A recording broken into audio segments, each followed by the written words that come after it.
Bonjour à tous, c'est Evil King. Aujourd'hui on se retrouve dans une nouvelle vidéo et une vidéo inédite que j'ai jamais fait sur ma chaîne. On me l'a souvent demandé mais je l'ai jamais fait. C'est mon top 20 de mes films d'horreur préférés. Et aujourd'hui je vais le faire. Cette vidéo sera en 3 parties tout le long du mois d'octobre. Du coup ça vous fera des excuses pour voir des films d'horreur que vous avez jamais vus qui sera peut-être dans mon classement. Et c'est tout bénef pour vous. Et on perd pas de temps, je vais vous présenter le numéro 20. Alors c'est un film d'horreur qui est pas exceptionnel, mais j'adore le combat de ces deux grosses icônes du cinéma d'horreur. Vous l'avez peut-être deviné, c'est Freddy contre Jason. Pour moi un super film. Les acteurs qui sont au milieu de Freddy et de Jason, je trouve que ça sert un peu à rien, mais autrement le combat final de choc entre Jason et Freddy et les pauvres humains qui se retrouvent entre les deux là, bah ils se font pas long feu. Super combat, la fin est mémorable, génial. Et c'est pour ça qu'il est 20e. Je l'ai pas mis plus haut car comme je vous l'ai dit, il y a des petits défauts avec les humains qui sont entre. Mais sinon, le combat, il est génial. Dans une bataille, il peut avoir aucun gagnant. C'est nouveau, lui, qui squatte mes vidéos? C'est qui celui-là? Bon, sinon, on arrive dans le numéro 19. Alors, je pouvais pas mettre un film de Rob Zombie. J'ai mis un film de Rob Zombie. Et vous allez être surpris, c'est pas La Maison des Mille Morts. C'est 31. Alors j'adore 31 car il est plutôt récent. Je crois que c'est son dernier film, hein, Rob Zombie, à part celui-là qui vient de sortir au cinéma. Et j'aime bien l'ambiance. C'est le soir d'Halloween, ils prennent un groupe de gens et ils les enferment dans un jeu macabre. Et il faut qu'ils survivent. Et dans ce jeu, il y a plein de tueurs. Et les tueurs, ils sont déguisés en clowns. Alors ça fait un peu cirque, un peu carnaval. Et c'est l'ambiance là que j'aime dans ce film. Sinon, il est gore. Il y a des tronçonneuses, il y a des clowns, il y a des psychopathes. Euh, la fin est pareil, est très bonne, une très bonne fin. Et du Rob Zombie à 100%.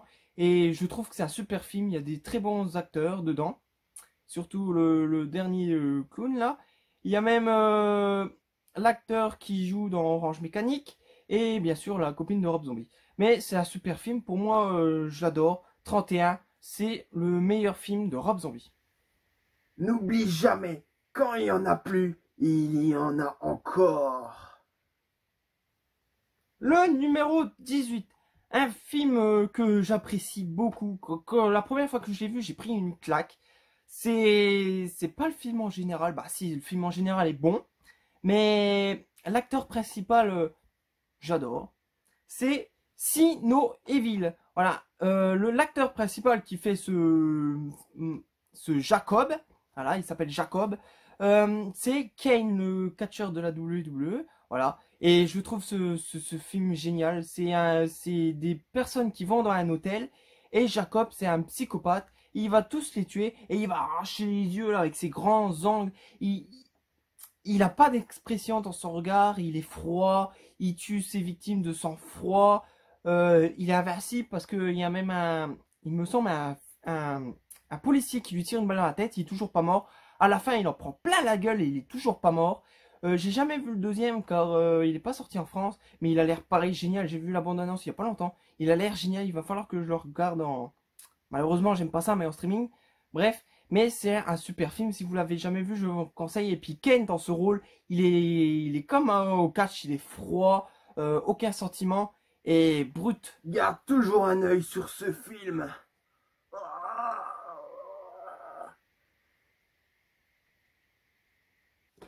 Numéro 17, c'est un film culte, tout le monde le connaît. Si vous le connaissez pas, je vous conseille, c'est L'Exorciste.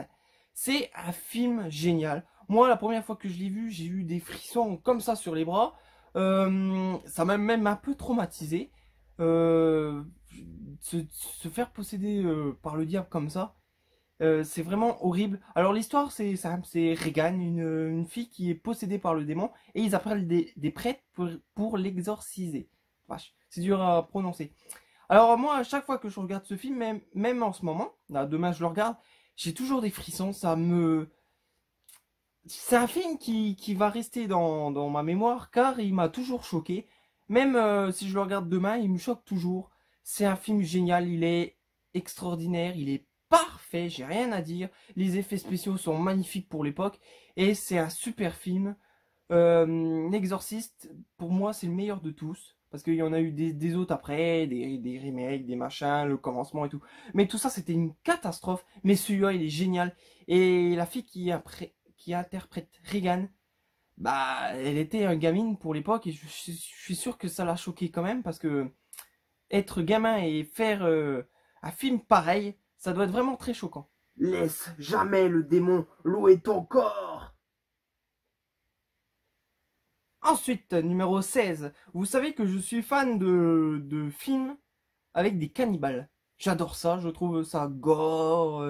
Il n'y a pas de sentiment, ils tuent, ils bouffent, hop. J'adore ça. Et le meilleur de tous pour moi, c'est Cannibal Holocaust. Alors c'est le meilleur de tout, il y a des scènes horribles comme le bâton enfoncé dans le derrière et qui ressort par la bouche, des scènes atroces. Pour moi, c'est le meilleur. L'histoire, c'est des reporters qui vont filmer une tribu cannibale. Ils se font piéger et bien sûr, bah, ils se font tuer et bouffer.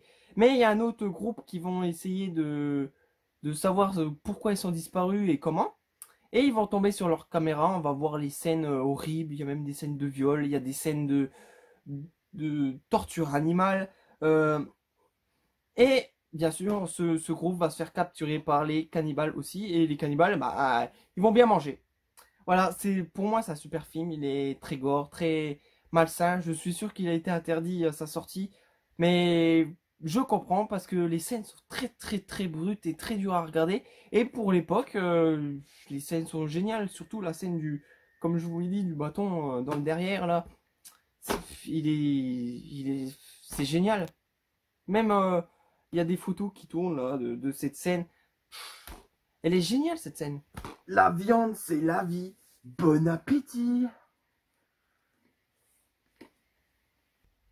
Ensuite, numéro 15. C'est un film que je regarde à tous les Noëls, sans exception. C'est mon film préféré avec un Père Noël. Voilà. C'est un film d'horreur, bien sûr. C'est Douce Nuit, Nuit Sanglante. Ce film est génial, je trouve, il est parfait. Alors, ça raconte l'histoire de Billy, un jeune garçon, et puis son frère. Voilà. Ses parents, un jour, sont tués par un psychopathe habillé en Père Noël. Et ça a toujours choqué Billy. Après, Billy, il a été dans une, un orphelinat de bonnes sœurs, voilà. Il s'est passé plein de choses. Et jusqu'au jour que Billy devient grand et trouve du travail dans un magasin de jouets. Mais le patron veut qu'il se déguise en Père Noël et là tout dégénère, il pète un câble. Les scènes sont violentes, comme la scène quand il l'enfonce dans le, dans le, dans la tête de cerf là. La hache avec les gamins qui font de la luge. Il est génial. C'est un film que j'adore, que je regarde à chaque fois à Noël. Le deuxième, j'aime moins. Mais ce premier est génial avec Billy. Billy, quand il se transforme en Père Noël, il devient froid, il est dur. Et ça, j'aime bien. C'est un vieux film, il est sorti en 1984. Mais pour moi, il est génial. Et on n'en a pas fait d'autres comme ça avec de Père Noël serial killer. Mais c'est vrai que les films d'horreur de Noël, ça casse un petit chose. Parce que Noël, normalement, c'est la fête, tout. Après, un film d'horreur d'Halloween, c'est normal, c'est Halloween, c'est l'horreur. Mais à Noël, ça donne un petit froid pour Noël. Noël est plus dangereux que Halloween. Ensuite, numéro 14, je pouvais pas passer à côté d'un film trauma. Alors, c'est un film trauma que quand je l'ai regardé, j'ai dit ouais, ouais, non. Et je l'ai regardé une deuxième fois et j'ai dit, ce film est génial. Alors, c'est Poultrygeist. J'ai du mal à le dire, c'est vrai. Alors, l'histoire, c'est une chaîne de fast-food qui vend du poulet. Mais il construit le restaurant sur un ancien cimetière indien. Et les esprits des Indiens vont hanter ce magasin et vont transformer les poulets morts en vivants. Et les gens qui vont les manger vont se transformer en poulets géants zombies. Alors il y a des scènes cultes quand ils se transforment en poulets. C'est très très très rigolo, très très dégueulasse parce que la scène sur le shot, il y a un moment là, c'est insoutenable. Euh, Très gore, là, les transformations en poulet, c'est génial. Il découpe les gens. Lloyd Kaufman, il fait un gars qui remonte, qui revient du futur, et puis il y a son présent là, tout jeune, et lui, il est tout vieux. C'est délirant. Il est génial. Ça doit être même le patron du fast-food, il me semble, je sais plus, mais ce film, j'adore. Il est complètement dingue. Et le petit souci, c'est qu'il est un peu comédie musicale. Alors, il y a beaucoup de chants, mais les chants, les paroles des chants, c'est complètement ouf. Ils disent n'importe quoi. C'est délirant. Et ça, j'adore. Du délirant, du gore, c'est du trauma. J'adore. Et c'est pour ça qu'il est dans mon top. Va jamais à KFC, sinon tu pondras des œufs. Oh.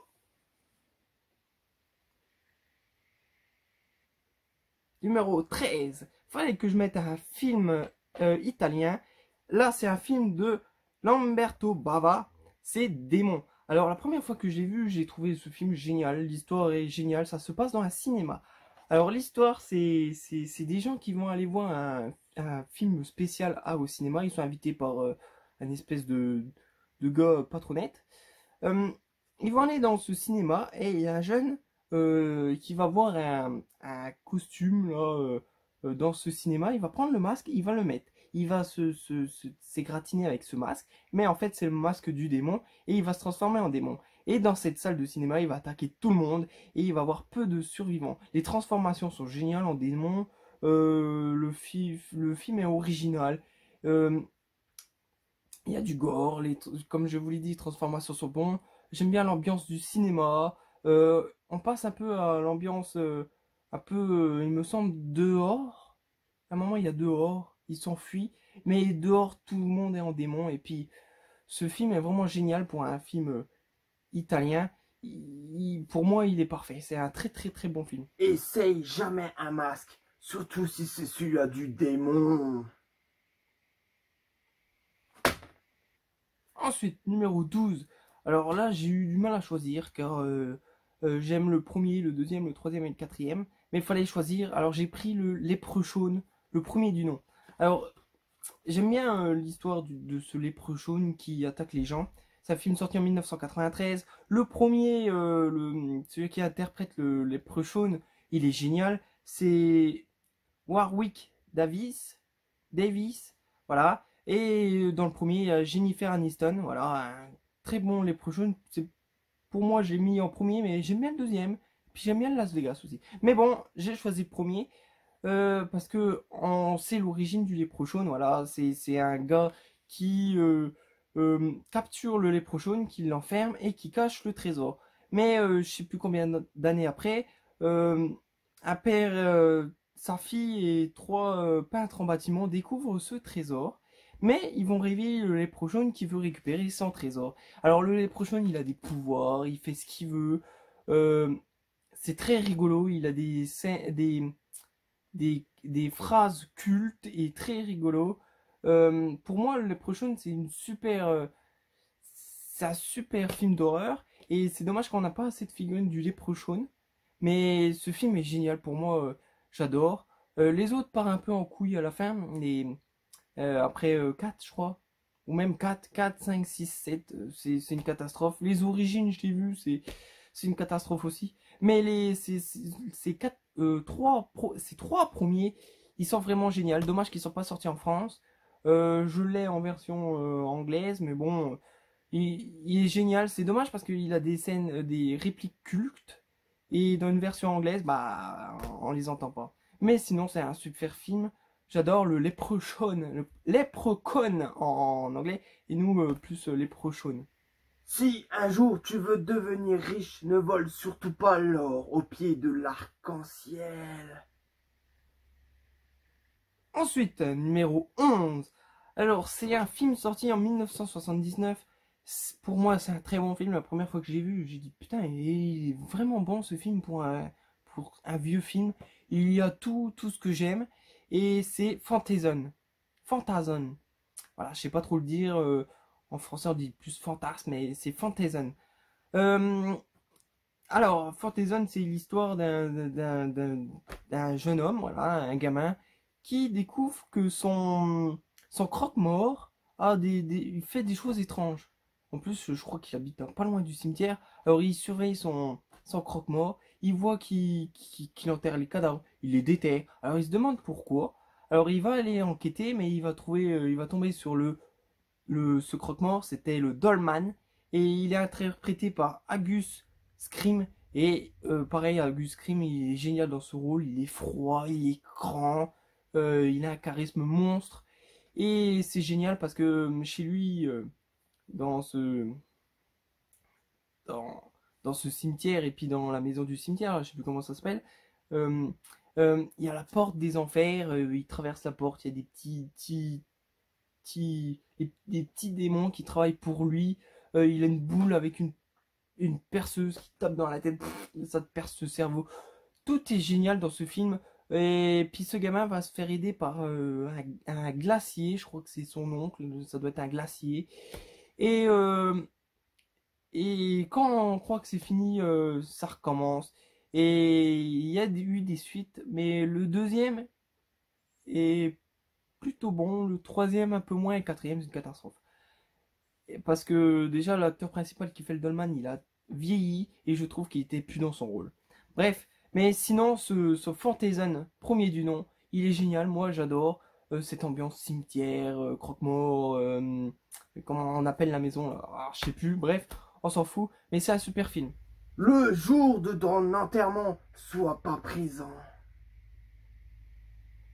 Si vous avez aimé les petits conseils du comte Bookieman, j'espère que je serai là dans des autres vidéos. Je vous laisse. Bonne journée en enfer.